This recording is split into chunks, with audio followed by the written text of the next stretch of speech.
بسم اللہ الرحمن الرحیم۔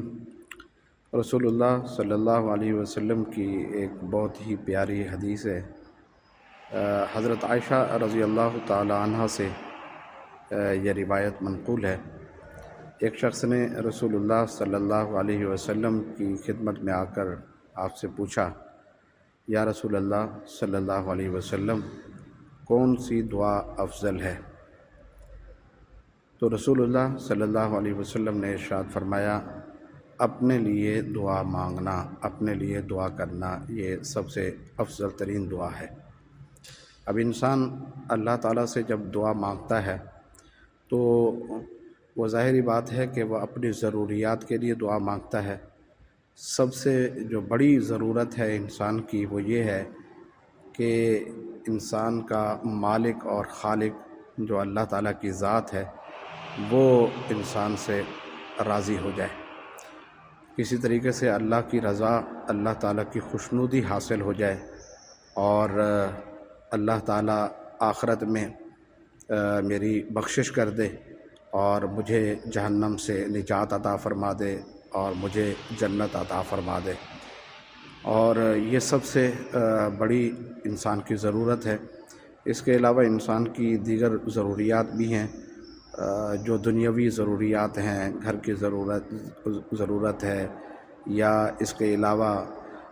راشن پانی کی ضرورت ہے، یا کاروباری ضرورت ہے، یا کوئی لین دین کا مسئلہ ہے، یا کوئی انسان کی رشتوں کی کوئی پرابلم ہے۔ تو اس کی ایک صورت تو یہ ہے کہ انسان اپنی ضروریات کے لیے، انسان اپنی ضروریات کو پورا کرنے کے لیے دوسروں سے مانگتا پھرے، اور بس اوقات انسان کے پاس جب کچھ نہیں ہوتا تو وہ شارٹ کٹ کے چکر میں کسی سے ملنا چاہتا ہے۔ بس اوقات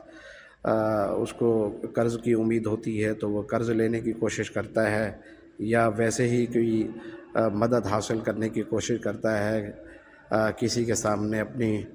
حاجت رکھتا ہے، ریکویسٹ کرتا ہے کہ میری یہ ضروریات ہیں، مجھے اتنے پیسوں کی ضرورت ہے، میری مدد کر دیں۔ تو جس انسان کے سامنے یہ شخص درخواست کر رہا ہے یا اپنی حاجت رکھ رہا ہے تو وہ شخص اس کی ضرورت کو پورا کر سکتا ہے یا نہیں کر سکتا وہ بہتر جانتا ہے، یا وہ کرنا چاہتا ہے یا نہیں چاہتا۔ لیکن اس شخص نے سوال کر کے گویا اپنی عزت نفس کا ایک سودا کر لیا ہے، یا اپنی عزت نفس کو جو ہے وہ مجروح کر لیا ہے۔ اس لیے جو ہے وہ انسان کو اپنی جتنی بھی ضروریات ہیں، بجائے یہ کہ وہ انسانوں کے سامنے اپنی ضروریات رکھے یا کسی انسان کے سامنے ضروریات رکھے، جبکہ اس شخص کو جس سے انسان مانگ رہا ہے، جب اس کو کسی چیز کی ضرورت ہوتی ہے تو وہ کس سے مانگتا ہے؟ بارہا دیکھا گیا ہے کہ مساجد میں جو لوگ نماز پڑھ کے جاتے ہیں تو باہر جو مانگنے والے ہوتے ہیں تو وہ ان نمازیوں سے مانگ رہے ہوتے ہیں کہ ہماری مدد کر دیں، ہماری یہ ضروریات ہیں، ہمیں راشن کی ضرورت ہے،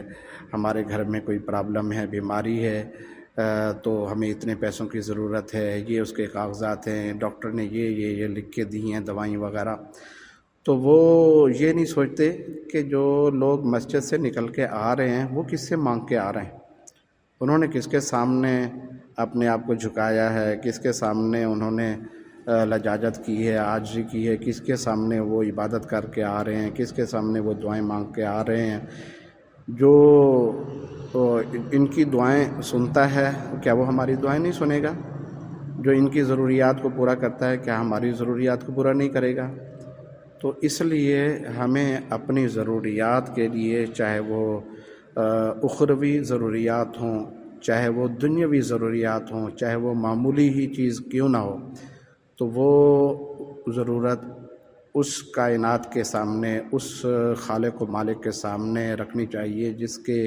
ہاتھ میں قدرت بھی ہے، جس کے ہاتھ میں اختیار بھی ہے، جو اب میری اور آپ کی سب کی ضروریات کو پورا کرنے پر قدرت بھی رکھتا ہے۔ تو ہمیں اپنی ضروریات کے لیے دوسروں کے سامنے اس طریقے سے ہاتھ نہیں پھیلاتے رہنا چاہیے، بلکہ اللہ تعالیٰ کے حضور جو ہے وہ مانگنا چاہیے۔ نماز پڑھ کے جس طریقے سے صحابہ کرام کا یہ معمول رہا ہے کہ اللہ کے رسول صلی اللہ علیہ وسلم نے صحابہ کرام کی اس طریقے سے تربیت فرمائی تھی کہ ان کو کسی چیز کی بھی ضرورت ہوتی تھی 2 رکعت صلاۃ الحاجہ پڑھتے تھے اور اللہ تعالیٰ سے دعا مانگتے تھے، اور اللہ تعالیٰ وہ ضروریات کو پورا فرما دیتے تھے۔ اس لیے کہتے ہیں کہ اگر انسان کو معمولی سے معمولی چیز کی بھی ضرورت ہو، یہاں تک کہ جوتے کے تسمے بھی مانگنے ہوں، تو اللہ تعالیٰ سے ہی مانگے۔ تو اللہ تعالیٰ کے علاوہ بندوں کے سامنے ہاتھ نہیں پھیلانا چاہیے، اور جو شخص بندوں کے سامنے ہاتھ پھیلاتا ہے، بندوں سے مانگتا ہے، تو انسان کی بعض اوقات عادت بن جاتی ہے، وہ پھر اپنی ضروریات کے لیے جس وقت جو ضرورت اس کو پیش آتی ہے تو وہ فوراً جو ہے وہ اپنے لوگوں کی طرف جو ہے وہ دھیان کرتا ہے کہ میری یہ ضرورت جو ہے میں اس کو بولوں گا، یہ میری ضرورت پوری ہو جائے گی، اور فلاں ضرورت میں فلاں کو بولوں گا تو میری اس سے جو ہے وہ ضرورت پوری ہو جائے گی۔ تو اس طریقے سے تو نہ اس کی ضروریات پوری ہو سکتی ہیں، اور نہ اگلا بندہ جو ہے وہ اس کی ضروریات کو جو ہے وہ مکمل طور پہ پورا کر سکتا ہے۔ تو جو شخص مانگتا رہتا ہے تو پھر وہ فقر کا دروازہ بھی کھل جاتا ہے، محتاجی کا دروازہ بھی کھل جاتا ہے، اور اس کی ضروریات جو ہے وہ پھر پوری نہیں ہوتی۔ لہٰذا ہمیں جس چیز کی بھی ضرورت ہو، انسان کو گھر میں بچوں کے لیے، بچی کے لیے، کسی رشتے کی کوئی ضرورت ہے، رشتے کی کوئی پرابلم چل رہی ہے، یا کاروباری پریشانی چل رہی ہے، یا کوئی سی اہم ضرورت کوئی پیش آ گئی ہے، یا کوئی علاج معالجہ کی وجہ سے کوئی پریشانی چل رہی ہے، تو یہ چیزیں اللہ کے حضور جو ہے وہ ڈسکس کرنے کی ہیں۔ بہتر طریقہ یہ ہے کہ اس کے لیے صلاۃ الحاجہ کا اہتمام کیا جائے، 2 رکعت صلاۃ الحاجہ پڑھ کے اللہ تعالیٰ سے دعا مانگی جائے، اور جس وقت تہجد کا ٹائم ہوتا ہے تو اس وقت اللہ تعالیٰ تو دینے کے موڈ میں ہوتے ہیں۔ اللہ تعالیٰ اس وقت جو ہے وہ بلکہ اللہ تعالیٰ کی طرف سے اعلان ہوتا ہے، ایک فرشتہ اعلان کرتا ہے کہ کوئی اپنی ضرورت جو ہے وہ پیش کرے، میں اس کی ضرورت کو پورا کروں، جو رزق کا طلبگار ہے میں اس کو رزق دوں۔ یعنی اللہ تعالیٰ جو اس وقت دینے کے موڈ میں ہوتے ہیں، اور اس وقت میں اور آپ جو ہے وہ غفلت کی نیند سو رہے ہوتے ہیں۔ تو انسان کو اگر واقعتاً ضرورت ہے، واقعتاً اس کو پریشانی ہے، اگر وہ چاہتا ہے کہ میری ضرورت جو ہے وہ پوری ہو جائے، اور مجھے کہ جو ہے وہ محتاجی نہ ہو، میری عزت نفس مجروح نہ ہو، مجھے لوگوں کے سامنے ہاتھ نہ پھیلانا پڑے، تو اس کا طریقہ یہی ہے کہ پھر اس وقت اللہ تعالیٰ سے دعا مانگی جائے، 2 رکعت صلاۃ الحاجہ پڑھی جائے، تہجد کا اہتمام کیا جائے، اور اس وقت رو کے، گڑ گڑا کے، عاجزی کے ساتھ، انکساری کے ساتھ اللہ تعالیٰ کے سامنے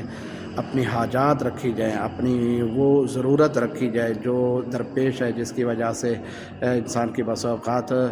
جب ضروریات پیش آ جاتی ہیں انسان کو، اور گھریلو مجبوریاں پیش آ جاتی ہیں، تو انسان کی نیند بھی جو ہے وہ قربان ہو جاتی ہے۔ انسان ٹینشن میں آ جاتا ہے، پریشانی کے عالم میں آ جاتا ہے کہ پتہ نہیں میری بچی کی شادی ہے، کس طریقے سے ضروریات پوری ہوں گی، میرے بیٹے کی شادی ہے، پتہ نہیں کیسے ضروریات پوری ہوں گی، علاج معالجہ کا مسئلہ ہے وہ کیسے پورا ہوگا، وغیرہ وغیرہ۔ تو وہ ضروریات پوری کرنے والی ذات وہ صرف اور صرف اللہ تعالیٰ کی ہے۔ اللہ تعالیٰ سے باتیں کرنی چاہیے، اللہ تعالیٰ کے سامنے اپنی ضروریات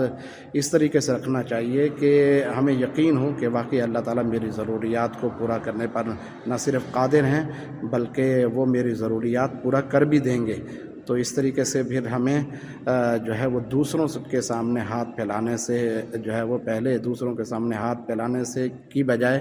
ہمیں اللہ تعالیٰ کی طرف متوجہ ہو جانا چاہیے، اور وہی ذات جو ہے وہ ہماری ضروریات کو پورا کرنے پر قادر ہے، اور وہی ضروریات کو پورا کرے گی۔ اور اللہ تعالیٰ سے ہم اگر مانگیں گے، اور جتنی مرتبہ بھی مانگیں گے،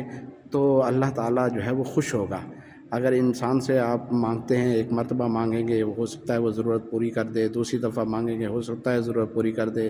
تیسری چوتھی مرتبہ پہ کسی نہ کسی وقت جو ہے وہ انکار کر دے گا، وہ کہے گا کہ اب میں ہی بچاؤں تمہاری ضروریات پوری کرنے کے لیے، تمہاری ضروریات تو پوری ہوتی ہی نہیں ہیں۔ تو جب کہ اللہ تعالیٰ نہ مانگنے سے ناراض ہوتا ہے کہ یہ انسان کتنی مشکل میں ہے، کتنی پریشانی میں ہے، یہ لوگوں سے مانگ رہا ہے، لوگ خود محتاج ہیں میرے، تو یہ مجھ سے کیوں نہیں مانگتا؟ اور جب انسان اللہ تعالیٰ سے مانگتا ہے تو اللہ تعالیٰ نہ صرف دیتا ہے بلکہ اللہ تعالیٰ اس پر خوش ہوتا ہے۔ اللہ تعالیٰ بس اوقات انسان کو وہی چیز عطا فرما دیتے ہیں، یا پھر اللہ تعالیٰ اس سے بہتر عطا فرما دیتے ہیں، یا پھر اللہ تعالیٰ اس کے بدلے میں اس کی مصیبتوں کو، پریشانیوں کو ٹال دیتے ہیں، یا پھر اللہ تعالیٰ اس کی دعاؤں کو آخرت کے لیے ذخیرہ کر دیتے ہیں۔ تو جس وقت انسان آخرت میں جب